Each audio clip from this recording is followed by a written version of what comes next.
Mark நற்செய்தி 7ஆம் அதிகாரம். மேலும் அவர், உங்கள் மரபை நிலைநாட்ட கடவுளின் கட்டளைகளை வெகு திறமையாக புறக்கணித்து விட்டீர்கள். உன் தந்தையையும் தாயையும் மதித்து நட என்றும், தந்தையையோ தாயையோ சபிப்போர் கொல்லப்பட வேண்டும் என்றும் மோசே உரைத்திருக்கிறார் அல்லவா? ஆனால் ஒருவர் தம் தாயையோ தந்தையையோ பார்த்து, நான் உமக்கு தர கடமைப்பட்டிருக்கிறது கொர்பான் ஆயிற்று, அதாவது கடவுளுக்கு காணிக்கை ஆயிற்று என்றால், அதன்பின் அவர் தம் தாய் தந்தைக்கு எந்த உதவியும் செய்ய நீங்கள் அனுமதிப்பதில்லை. இவ்வாறு நீங்கள் பெற்றுக்கொண்ட மரபின் பொருட்டு கடவுளின் வார்த்தையை பயனற்றதாக்கிவிடுகிறீர்கள். இதுபோல நீங்கள் பலவற்றை செய்கிறீர்கள் என்று அவர்களிடம் கூறினார். இயேசு மக்கள் கூட்டத்தை மீண்டும் தம்மிடம் வரவழைத்து அவர்களை நோக்கி, நான் சொல்வதை அனைவரும் கேட்டு புரிந்து கொள்ளுங்கள். வெளியே இருந்து மனிதருக்குள்ளே சென்று அவர்களை தீட்டுப்படுத்தக்கூடியது ஒன்றும் இல்லை. மனிதருக்கு உள்ளே இருந்து வெளியே வருபவையே அவர்களை தீட்டுப்படுத்தும். கேட்க செவியுள்ளோர் கேட்கட்டும் என்று கூறினார்.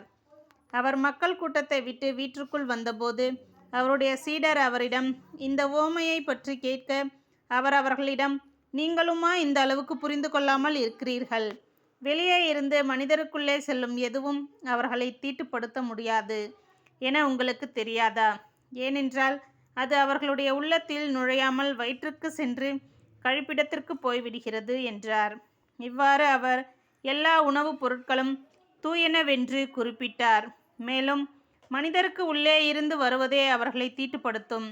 ஏனெனில் மனித உள்ளத்தில் இருந்தே பரத்தமை, களவு, கொலை, விபச்சாரம், பேராசை, தீச்செயல், வஞ்சகம், காமவெறி, பொறாமை, பழிப்புரை, செருக்கு, மதிகேடு ஆகியவற்றை செய்ய தூண்டும் தீய எண்ணங்கள் வெளிவருகின்றன. தீயனவாகிய இவை அனைத்தும் உள்ளத்திலிருந்து வந்து மனிதரை தீட்டுப்படுத்துகின்றன என்றார். கானானிய பெண்ணின் நம்பிக்கை. இயேசு எழுந்து அங்கிருந்து புறப்பட்டு தீர் பகுதிக்குள் சென்றார்.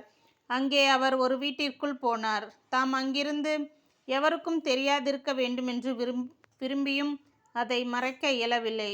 உடனே பெண் ஒருவர் அவரை பற்றி கேள்விப்பட்டு உள்ளே வந்து அவர் காலில் விழுந்தார். அவருடைய மகளை தீய ஆவி பிடித்திருக்கிறது. அவர் ஒரு கிரேக்க பெண், சிறிய பெனிசிய இனத்தை சேர்ந்தவர். அவர் தம் மகளிடம் இருந்து பேயை ஓட்டிவிடுமாறு அவரை வேண்டினார்.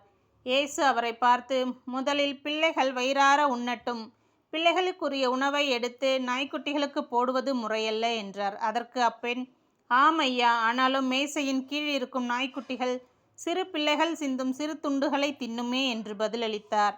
அப்பொழுது இயேசு அவரிடம், நீர் இப்படி சொன்னதால் போகலாம், பேய் உம் மகளை விட்டு நீங்கிற்று என்றார். அப்பெண் தம் வீடு திரும்பியதும் தம் பிள்ளை கட்டிலில் படுத்திருக்கிறதையும் பேய் ஓடிவிட்டதையும் கண்டார்.